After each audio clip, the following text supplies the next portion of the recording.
नमस्कार दोस्तों, आज हम लिमिटलेस ये मूवी है, इसकी कहानी देखेंगे। ये कहानी शुरू होती है एडी के साथ। एडी एक बिल्डिंग से बस कूदने ही जा रहा था, तभी उसके पीछे से गोली चलने की आवाज़ आती है और वह अपने कूदने का प्लान कैंसिल कर देता है। एडी एक राइटर होता है, उसके पास एक बुक लिखने का कॉन्ट्रैक्ट भी होता है, लेकिन एडी ने अब तक कुछ भी नहीं लिखा होता। एडी अपनी गर्लफ्रेंड से मिलने के लिए जाता है। उसकी गर्लफ्रेंड उसे ब्रेकअप करना चाहती है, तभी एडी उससे कुछ और वक्त मांगता है ताकि वह अपनी बुक कंप्लीट कर सके और अपने जीवन में कामयाब बन सके। तभी उसकी गर्लफ्रेंड उसे अपने जॉब लगने के बारे में बताती है। एडी उसे कहता है कि तुम डिजर्व करती हो इस जॉब को। एडी उसके बाद अपने घर की तरफ जा रहा होता है, तभी रास्ते में उसे अपना साला मिलता है। दरअसल एडी की बीबी मेलिसा उसे छोड़कर जा चुकी होती है और उसके साले से उसे पता चलता है कि वह अब ऑनलाइन सेलिंग का काम करती है और उसके 2 बच्चे भी है और उसका पति भी उसे छोड़कर जा चुका होता है। तभी वेनॉन यानी एडी का साला अपने बारे में बताने के लिए कहता है। तब एडी उससे बताता है कि वह एक बुक लिख रहा है, लेकिन उसने अभी तक कुछ भी नहीं लिखा।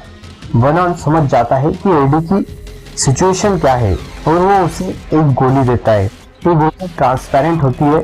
वर्नॉन एडी को बताता है कि हमारा ब्रेन आमतौर पे 20% पर ही काम करता है, लेकिन ये गोली हमारे ब्रेन के 100% रिसेप्टर्स को अनलॉक कर देती है। एडी वर्नॉन को मना कर देता है।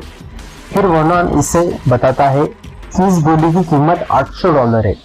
ये एडी द्वारा अप्रूव है। एडी फिर इस गोली को ले लेता है और एडी जब अपने घर लौट रहा होता है, तभी रास्ते में उससे अपने किराएदार की बीवी मिलती है, जो उससे किराया मांगने लग जाती है और उसे खूब खरी खोटी सुनाती है। तभी गोली अपना असर दिखाना शुरू करती है। उसका ब्रेन 100% अनलॉक हो जाता है। उस किराएदार की बीवी के हाथ में एक किताब होती है। एडी उससे बताता है कि तुम एक लॉ स्कूल में पढ़ रही हो और एक किताब में ऐसा कुछ कंटेंट है।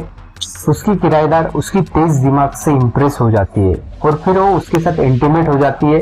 अब एडी अपने घर में आता है, तब देखता है कि घर में सब बिखरा पड़ा हुआ है।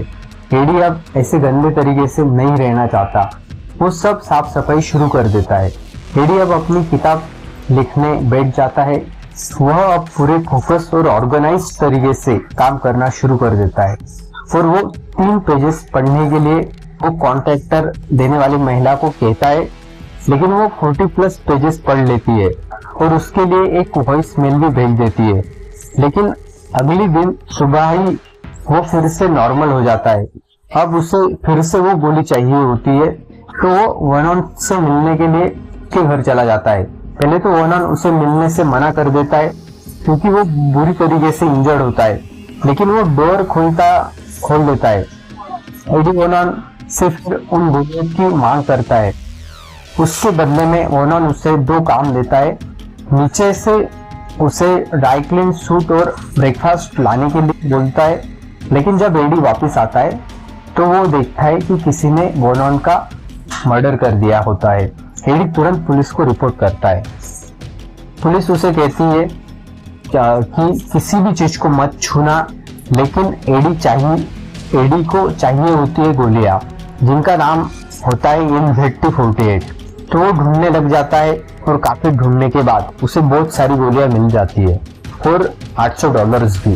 तभी पुलिस वहां आ जाती है तो पुलिस से पूछताछ करती है। एडी और मेलिसा तभी फोन पर बात करती है। एडी मेलिसा से मिलना चाहता है, लेकिन मेलिसा उसे मिलने के लिए मना कर देती है। अब एडी के पास होती है NZ-48 और वो सिर्फ 1 दिन में ही पूरी किताब कंप्लीट कर देता है और वर्नॉन उसे $800 पे 5 गुना कर देता है वॉल स्ट्रीट के जरिए। अब उसे और पैसे चाहिए होते हैं इन्वेस्ट करने के लिए, तो वो एक आदमी से $1 लाख उधार लेता है और 1 हफ्ते के अंदर ही उन्हें 20 मिलियन तक ले जाता है। अब वो कई भाषाएं कुछ ही समय में सीख लेता है। 3 दिन में पियानो बजाना सीख लेता है। नए दोस्तों के साथ अलग अलग जगह पर घूमने जाता है, एडवेंचर करता है, जैसे ऊंची पहाड़ी से छलांग लगाना, हाई स्पीड पर ट्रैफिक में गाड़ी चलाना। अब वो अपनी गर्लफ्रेंड से मिलने आया हुआ होता है एडी अपनी गर्लफ्रेंड से फिर एक बार पैचअप कर लेता है। वैन लून करके एक बहुत बड़ा बिजनेसमैन से मिलना चाहता है और उससे इतने कम समय में कैसे अपने पैसों को बढ़ा लिया ये जानना चाहता है। एडी का दोस्त उसे समझाता है कि वैन लून से कैसे बात करनी है। अब वैन लून एडी के साथ बैठा होता है। इससे वैन लून पूछता है कि तुम्हारे सक्सेस का राज क्या है। एडी उसे बताता है कि वो एक स्पेशल मेडिकेशन पर है। एडी बताता है कि वो रूमर्स के आधार पर इन्वेस्ट करता है और उससे पहले वो हर एक कंपनी को अच्छे से एनालिसिस करता है। इस बात पर वैन लून को विश्वास नहीं होता और वो कुछ कंपनीज की लिस्ट एडी को देता है। एडी इसे लीबिया में इन्वेस्ट करने से मना करता है। वैन लून उसे चांस देता है। अब एडी उस लिस्ट को बिना NZ-48 के एनालाइज करता है। बीच में ही एडी के पीछे कुछ गुंडे पड़ जाते हैं। एडी अपनी मेमोरी में उसने जो भी एक्शन फिल्म्स उसने देखी होती है उन्हें एक्टिवली यूज करता है और उन गुंडों से अकेले ही निपटा लेता है। एडी फिर वैन लून के साथ मीटिंग करता है। मीटिंग के बीच में ही एडी भागकर बाहर आता है और उल्टी कर देता है। अब उसे सिरदर्द भी होने लगता है। ये सब NZ-48 के साइड इफेक्ट्स होते हैं। एडी को वेनॉन के घर से एक डायरी मिलती है जिसमें NZ-48 के सारे क्लाइंट्स के नाम लिखे होते हैं। एडी एक एक करके सबके घर पे कॉल करता है। उनमें से 3 लोगों की मौत हो चुकी होती है और बाकी सारे हॉस्पिटल में होते हैं। एडी अपनी एक्स वाइफ से इस बारे में बात करता है तो वो उसे बताती है कि उसने भी ये NZ-48 ली थी और उसने एक किताब 3 घंटे में ही पढ़ डाली और ऑफिस में भी वो सारे काम बहुत तेज करने लगी थी। लेकिन उस दवाई के साइड इफेक्ट देखने के बाद उसने वो दवाई लेना बंद कर दिया। उसने ज्यादा डोज नहीं ली थी इसलिए वो बच गई। मेलिसा एडी को सलाह देती है कि धीरे धीरे वो डोज कम करे और वो चली जाती है। एडी अब जो पैसे उसने एक आदमी से उधार लिए होते हैं उन्हें लौटाने के लिए चला जाता है। तभी वो आदमी उसके ऊपर हमला कर देता है और एडी से NZ-48 छीन लेता है और उसे खा लेता है। वो एडी से पूछता है कि ये क्या चीज है। एडी उसे कटाने के लिए बोल देता है कि ये एस्पिरिन और विटामिन की गोली है। अब NZ ना लेने की वजह से एडी की हालत बहुत खराब हो जाती है और वो भागते भागते सीधा अपनी गर्लफ्रेंड लिंडी के पास पहुंच जाता है और लिंडी को वो NZ के बारे में सारी सच्चाई बता देता है और उसे ये भी बताता है कि उसने सारी गोलियां लिंडी के घर पर ही रखी है। अब वो गोलियां लाने के लिए कहता है।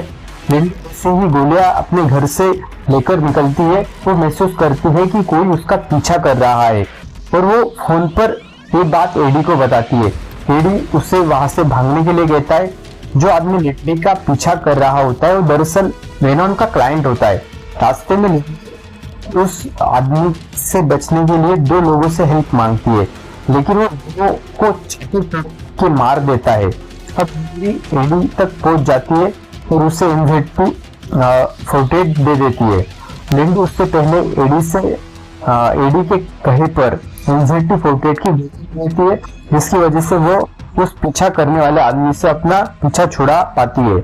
अब और एडी के बीच में बहस होती है और एडी कहता है कि मैं NZ-48 को लेना छोड़ दूंगा। इस पर लिंडी मान जाती है। अब जिसने एडी को कर्ज दिया होता है वो NZ-48 एक्सपीरियंस कर लेता है और वो 20 मिलियन डिमांड करता है। वो एक गुंडा होता है। वही एडी का होटल रूम किसी ने तहस नहस कर दिया होता है। अब 3 लेयर रूम के साथ 2 बॉडीगार्ड्स भी अपने साथ रख लेता है। कार्ल वॉन लून के साथ एडी की एक मुलाकात होती है। तभी एडी बाथरूम में चला जाता है। दरअसल वो NZ-48 ढूंढ रहा होता है। तभी पिक्चर का स्टार्टिंग सीन फिर से दिखाया जाता है जब एडी ऊंची बिल्डिंग से छलांग ही लगाने वाला होता है क्योंकि उसकी NZ-48 खत्म हो जाती है और उसकी जान के पीछे वो आदमी जिसने उससे कर्जा लिया होता है वो पड़ा हुआ होता है। एडी जीने का फैसला चुनता है। उसके लिए उसे चाहिए होती है सिर्फ एक NZ-48। तभी उसके दरवाजे पर वो आदमी जिससे उसने कर्जा लिया होता है वो और उसके साथ 2 आदमी आ जाते हैं। पहले तो वो दरवाजा तोड़ते हैं और NZT48 ढूंढना शुरू कर देते हैं। वो एडी को टॉर्चर करते हैं और उसका सारा सामान भी उन्होंने लाया होता है।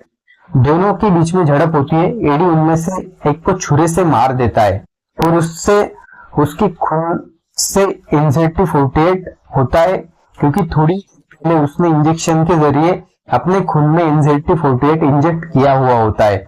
फिर एडी उस खून को पीकर NZT48 को कंज्यूम कर लेता है और उसके बाद वो उसके साथ जो 2 आदमी होते हैं उनको भी मार देता है। अब 12 महीने बाद एडी अब एक सक्सेसफुल राइटर के रूप में मशहूर हो चुका है। उसको मिलने के लिए कार्ल वैन लून आता है। इस बार कार्ल वैन लून NZT48 के बारे में उसे सब पता चल चुका होता है और वो उसे कंपनी को भी खरीद लेता है जिसने NZT48 बनाई हुई होती है। और उसे ये भी पता होता है कि एडी के अपनी खुद की एक लैब भी बना ली होती है जिसमें वो NZT48 को अपग्रेड कर रहा होता है। कार्ल वैन लून उसे बताता है कि उसने अब लैब बंद कर दी है।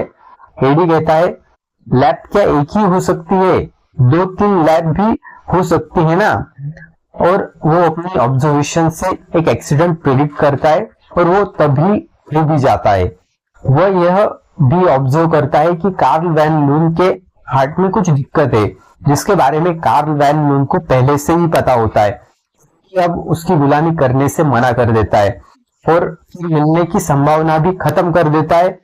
आखिरी सीन में वो लेडी के साथ खाना खाने जाता है। वहां एक चाइनीज वेटर के साथ वो मैंड्रिन में बात करके लेडी को भी चौंका देता है और यही फिल्म का द एंड हो जाता है। दोस्तों, अगर आपको इस फिल्म की स्टोरी अच्छी लगी हो तो वीडियो को लाइक जरूर कर देना। ऐसी स्टोरीज के लिए